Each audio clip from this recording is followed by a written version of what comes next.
तर उन्हाचा चटका दिवसेंदिवस वाढत जातोय। नेमकी काय परिस्थिती आहे राज्यभरात जाणून घेऊया। मुंबईत सध्या तापमानाचा पारा वाढला। तापमानात आणखी 2 अंशांच्या वाढीची भीती। राजस्थानमधील उष्ण वारे महाराष्ट्रात येत असल्याने पुढील 5 दिवस पुन्हा तापमानात वाढ होणार।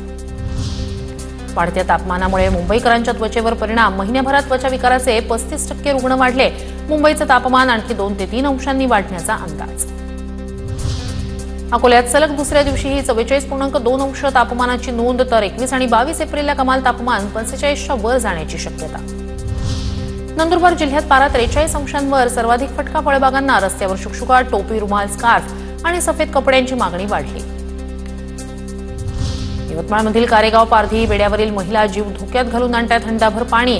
पाण्यासाठी 2 ते 3 किलोमीटरची पायपेट। तळ गाठलेल्या विहिरींमध्ये उतरून जीवघेणी कसरत। अहिल्यानगरमध्ये प्रादेशिक पाणी पुरवठा योजना रखडली। संगमनेर तालुक्यातील 20 गावांना पाणी विकत घेण्याची वेळ। आर्थिक गणित विस्कटलं। शासकीय टँकरनं किमान वापरासाठी तरी पाणी देण्याची ग्रामस्थांची मागणी। अमरावती जिल्ह्यात 70 गावांमध्ये भीषण पाणी टंचाई। 12 टँकर आणि 44 खासगी विहिरींचं शासनाकडून अधिग्रहण। मेळघाटमध्ये हंडाभर पाण्यासाठी महिलांची धावपळ।